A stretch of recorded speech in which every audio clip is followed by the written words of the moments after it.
आवाज त्यांच्यापर्यंत कदाचित जात नसेल। फोरम फॉर आयटी एम्प्लॉईज प्रतिनिधी पवनजीत माने मी आपल्याकडे येईल। पवनजीतजी, खरं तर आयटी हब म्हणून हिंजवडी सर्वसामान्यांना देखील परिचित आहे। किती मोठ्या प्रमाणामध्ये एम्प्लॉईज त्या ठिकाणी आहेत, किती मोठ्या प्रमाणामध्ये कंपन्या आहेत आणि या जर कंपन्या बाहेर गेल्या तर त्याचा किती मोठा फटका हा आयटी इंडस्ट्रीला बसू शकतो। पवनजीत माने, कसं आहे की हिंजेवाडी आयटी पार्क हे आपलं इंडियातलं सर्वात लार्जेस्ट आयटी पार्क आहे आणि या आयटी पार्क मध्ये साधारण 4 ते 5 लाख कर्मचारी काम करतात।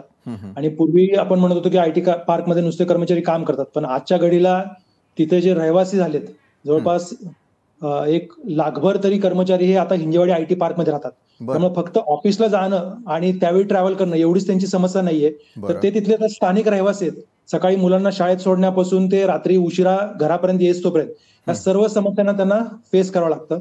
आणि जे आता आपण आयटीचं इन्फ्रास्ट्रक्चर बघितलं, आम्ही 2004 पासून या आयटी म्हणजे आयटी पार्क मध्ये आहोत, तर तेवढं जेवढं आपलं एक्सपान्शन झालं त्या प्रमाणात जे आपले रोड्स व्हायला पाहिजे होते किंवा जे बॅकअप रोड्स व्हायला पाहिजे होते, तर आजही आपल्याकडे जे उपलब्ध बॅकअप रोड्स आहेत, जे स्थानिक रोड्स सोडून जे म्हाळुंग्यातनं असतील किंवा बॅक साईडनं जे असतील ते सुद्धा डेव्हलप होत नाहीयेत। तर आता हे सगळ्यांच्या निदर्शनास आलंय की जर आपण आयटी पार्कवरती लक्ष दिलं नाही तर हे आपल्या हातातून जाऊ शकतं किंवा आता ज्या एक्झिस्टिंग कंपन्या आहेत त्यांची ग्रोथ आपल्या राज्यात किती होती आणि बाहेरच्या राज्यात किती होती ह्याचा जर आपण आढावा काढला तर आपल्या लक्षात येईल की बाबा आपल्याकडे ते आहेत पण 10% वाढलेत आणि दुसरीकडे तमिळनाडूमध्ये वगैरे ते 30% वाढलेत। त्यामुळे हे सुद्धा गरजेचं आहे। कंपनी तुम्हाला इथं दिसेल पण त्याची ऍक्च्युअल ग्रोथ दुसऱ्या राज्यात होत असेल तर हे न होता आपल्याकडं इन्फ्रास्ट्रक्चर, आपलं एन्व्हायरमेंट चांगलं आहे, आपल्याकडं वर्कफोर्स चांगला आहे, तर आपलं इन्फ्रास्ट्रक्चर त्याला साजेसं असलं पाहिजे।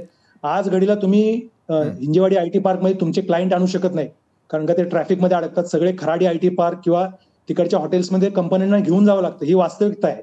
त्यामुळे हे आपलं होता कामा नये आणि हे ग्लोबल ब्रँड आहे। आज आपलं आयटी पार्कचं वॉटर पार्क झालं, आता प्रशासनाने त्यात लक्ष घातलेलं आहे, पण हे लक्ष जोपर्यंत आपलं वॉटर पार्क पुन्हा आयटी पार्क होत नाही तोपर्यंत त्याने लावून धरलं पाहिजे। आणि मूलभूत सुविधा आहे, कर्मचाऱ्यांनी दुसरं काही मागितलेलं नाहीये, फक्त आता आम्ही रस्तेच मागितले की ऑफिस पर्यंत रस्ता चांगला करावा, खड्डे मुक्त करावा, एवढीच सगळ्यांची विनंती आहे। बरोबर आहे। मला एकंदरीतच आयटी एम्प्लॉईज आणि त्यांच्या समस्या, त्यांच्या कंपन्यांसमोर असलेली अनेक गोष्टी ज्या आहेत त्या समोर येताना दिसतात। मी थेटपणे यावेळेला शरद पवारांच्या राष्ट्रवादीचे नेते प्रशांत जगताप आपल्याकडे येतो। प्रशांतजी, एखाद्या वेळेला ज्यावेळेला एखादा आयटी हब तयार केलं जातं त्यावेळेला मास्टर प्लॅन तयार होणं गरजेचं आहे। मात्र येत्या काळात आम्ही बातम्या देत असतानाही सातत्यानं त्या ठिकाणी साचत असलेलं पाणी, त्या ठिकाणी असलेली अनियमितता, अनेक गोष्टींच्या समस्यांचा पाढा आम्ही ऐकून दाखवला। यासाठी मात्र नेमकं कोण कारणीभूत